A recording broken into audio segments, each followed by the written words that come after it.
are you? Feeling good? Yeah, Happy New Year. You know, as you all know, every time the new year rolls around, we all make resolutions, don't we? So today, I want you to make a resolution for 2013. I want you to be inventive. Say after me, be inventive. Exactly, be inventive. That's what I want you to be, because this is going to be a great year with lots of opportunity and lots of excitement. Now, of course, you're going to probably ask me, Michael, how can I be inventive? How can I be more inventive? Now, the easiest way to do that is to visualize. So you can visualize perhaps a new product, a new prototype, a new marketing strategy, and you'll write an imaginary press release or a fantasy business plan. That will help you be more inventive right there. Now, then the next question is, what should be in this business plan? What should I be writing about? What should I be doing?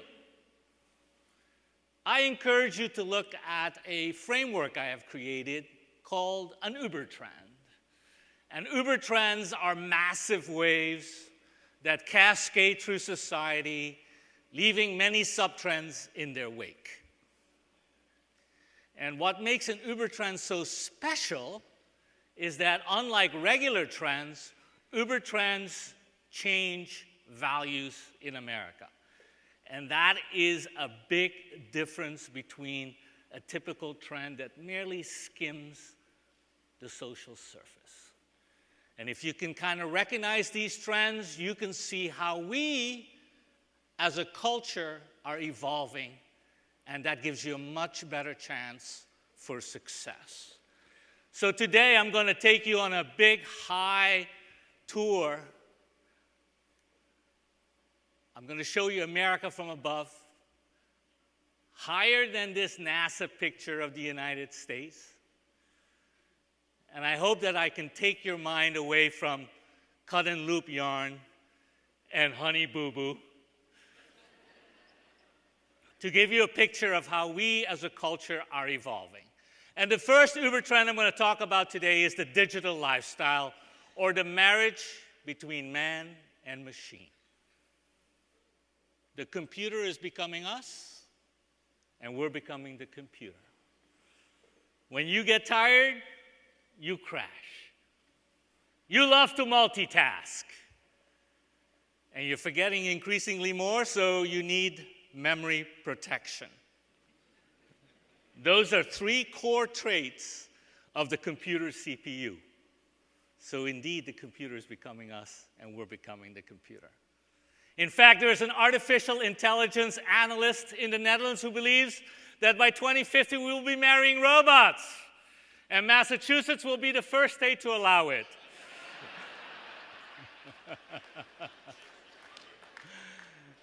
Do you think we'll find robot love, anybody? Do you? Do you? You don't? Let me give you some advice. Don't knock it until you try it. But the reality is, we're falling in love with our devices. Can I show you one picture? One picture? Look at that. Oh, I'm sorry. Go back. iPhone love. iPhone love. It's worth crying over. You have to agree, this is definitely an OMG picture, isn't it? Or as they like to say in China, OMLG. Oh, my Lady Gaga.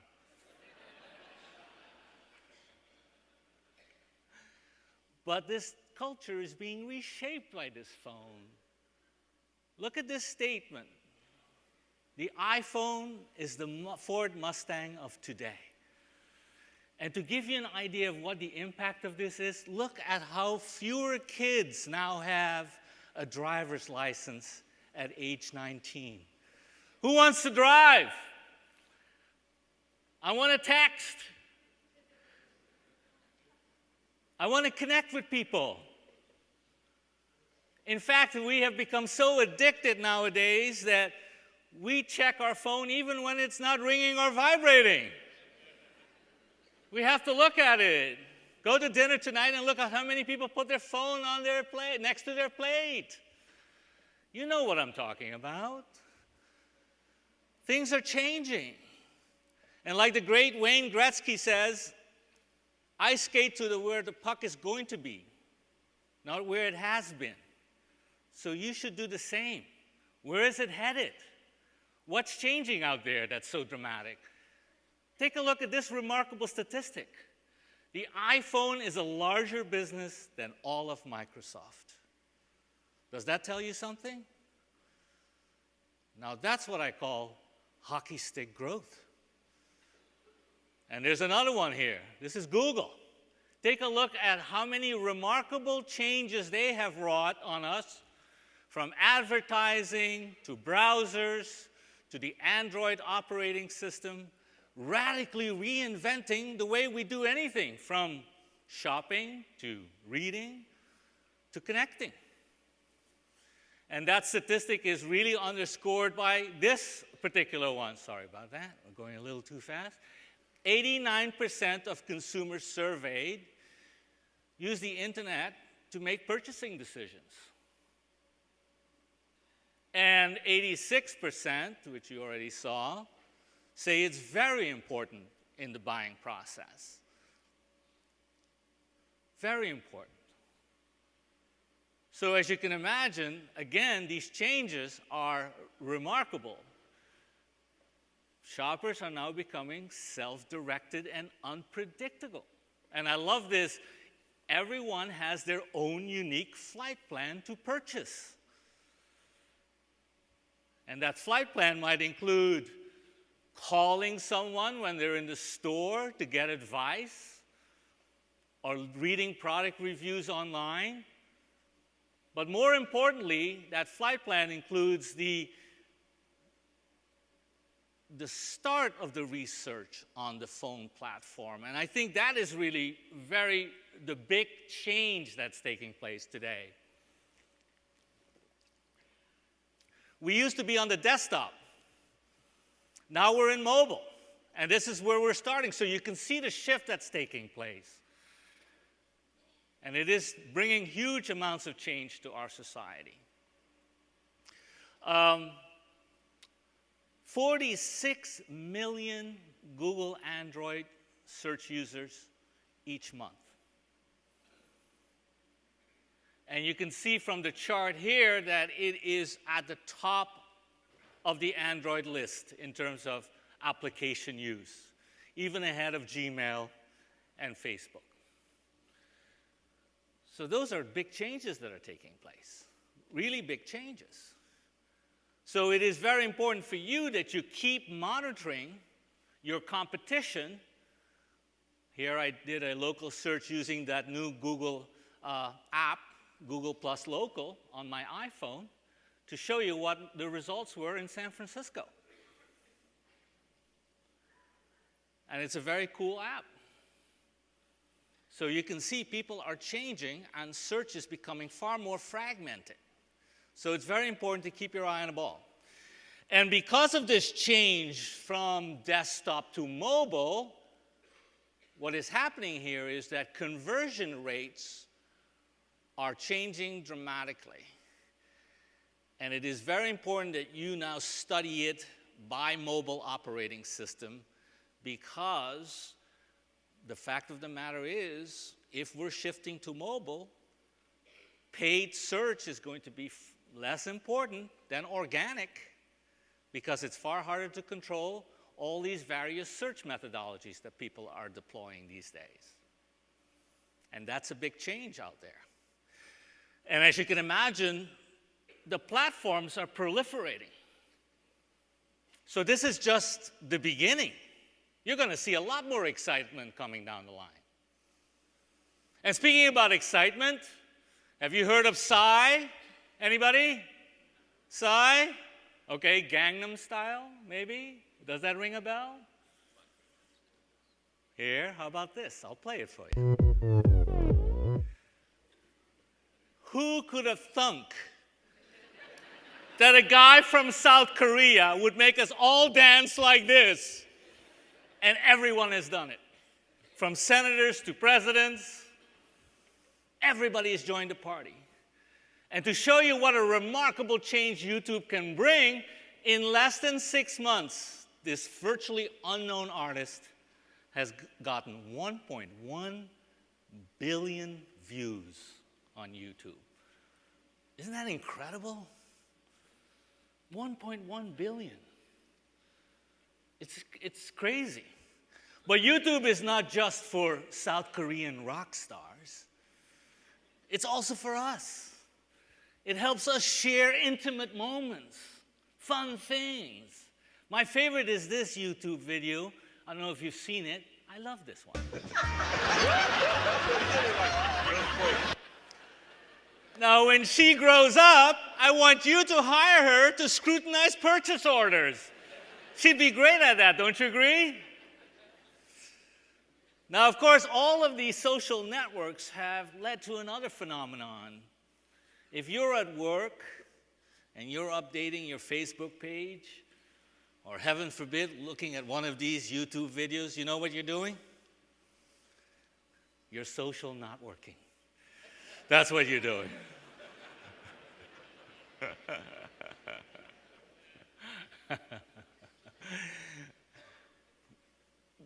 Our technology, our digital lifestyle is even imbuing our humor. And that's what I think is fun. Now, over in Las Vegas, your market is being buoyed by the excitement of robots. And they're introducing the new HomeBot from LG, or the new Samsung robot. Our bots are being used in all kinds of creative ways. And it's fascinating that these robots are taking over. But there's more than that going on in the world of home appliances. The Friedrich Kool air conditioner can now be wirelessly remote controlled using your iPhone app.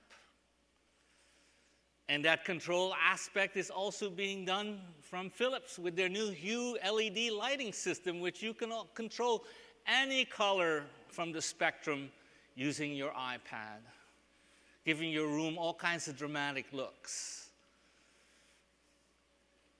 And of course, you know, that's not alone. We've got Nest, which is Tony Fadell, who used to be at Apple, coming up with a very simple way of controlling your thermostat, which, as you well know, is a very big problem.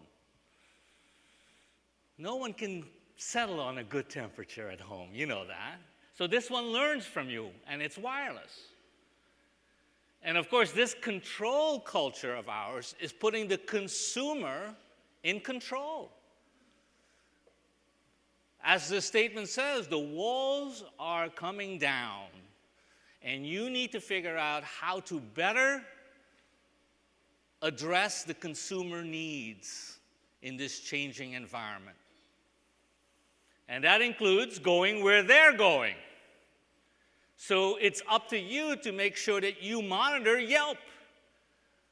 With 84 million unique visitors each month, 84 million, and 33 million reviews. This is where you need to be to make sure that you are marketing to the consumer in an engaging style. And do think about the e-coupon services like Living Social and Groupon, because that's where the consumer is. So encourage trial using these services, and do make sure that you capture email addresses. And think about the impact Apple has had with this wireless cash register of theirs. Think about it, $19 billion a year rung up with not a single cash register in sight. Go where the consumer is. Don't make them come to your station. And that technology is filtering down to incredibly affordableness through Square, a very innovative startup that allows you to hook up this little plastic device, which you can now pick up at Starbucks, and put in your iPad and ring up sales right on the floor today. This is all remarkable stuff. Very exciting. Very, very, very exciting. It's going to reshape our culture. So the thought starter for the digital lifestyle is that this whole new way of doing things, from social media to robots to wireless, is reshaping our culture. So you've got to make sure that you speak the same lingo. And make sure that your communication strategy matches what the consumer is like today. Now, another big Uber trend is one I have called time compression, or the acceleration of life. As you know, everything is going faster these days. Life has become a blur. And you might think this is a contemporary phenomenon, but allow me to set the record straight. I'm going to take you to 1946, Cambridge, Massachusetts. 3-year-old Jennifer. Dad, it takes too long for these photographs to develop. Dad happens to be Edwin Land, and the Polaroid camera goes on sale for $90 in New York in 1947.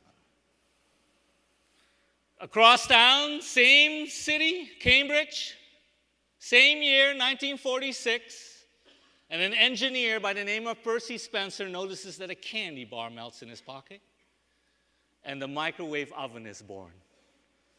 And America is introduced to instant gratification. Now, I understand that this might be a complex topic, so allow me to use the services of a comedian to help explain it better. Stephen Wright once said, "I put instant coffee in the microwave oven, I almost went back in time." I think that explains it, doesn't it? So this blur culture of ours does not allow us to sleep. We now sleep 2 hours less on average than we did in the 1920s. Even babies sleep 90 minutes less than the 14-hour daily minimum recommended by doctors. Why do you think that is? Why do you think that is? Because they have to get on the internet. That's why. And of course, since we don't sleep, we need to have energy. We got to get pumped up. So now we put Starbucks on cruise ships. Remember when cruising was for relaxing? No more. There's 6,000 people out there. I got to go do some networking. And believe it or not, most visitors to this story on USA Today said, we'd like to see more Starbucks on cruise ships. So you see, our life is changing. And this rapid do everything fast lifestyle is even changing our food. Look, we now have caffeine in Cracker Jacks. Are you ready to get Cracker Jacked? And of course, when you get on the web, who has time to stay on a page? 66 seconds is the average dwell time for a page online. So if you're doing 5 minutes for your pages, you're doing really, really well. That's fantastic. You've captured a major slice of the consumer attention, which is becoming increasingly valuable. So can anyone guess what the loveliest words are that we like to hear in the office? Can you guess? What are the loveliest words you like to hear? Can we reschedule? Can we reschedule? That's what we like to hear. Thank you for giving me back a slice of my day. Thank you, thank you, thank you, thank you. We used to look forward to lunch. Now we look forward to lunch canceled. Isn't that a change in our culture? Here to tell us more about it is Ellen DeGeneres. Did you count all the trends in that one skit? Coffee, yoga, energy drinks. She just finished telling the audience that yoga is adult babysitting. We pay someone else $20 to keep us quiet for 90 minutes.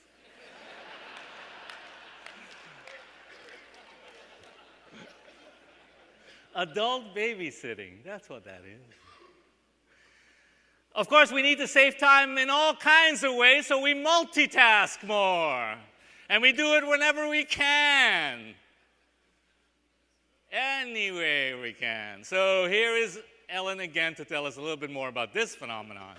What Ellen so beautifully illustrates with this skit is how fragmented the consumer attention span has gotten. No one pays attention anymore. Even when they're looking at you, they're really not listening to you. You know that. So the thought starter for the time compression Uber trend is that we are in an ADD society, which of course was invented in 1981. And you need to keep things simple because the consumer can no longer concentrate on anything. So keep things simple and make sure that you don't waste their time because time is more valuable than money.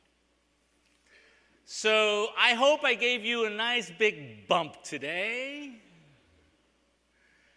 I want you to go out there and be inventive, create a winning strategy in 2013, and do connect with me on Twitter and LinkedIn at UberCool or Social Revolution on Facebook and Google+.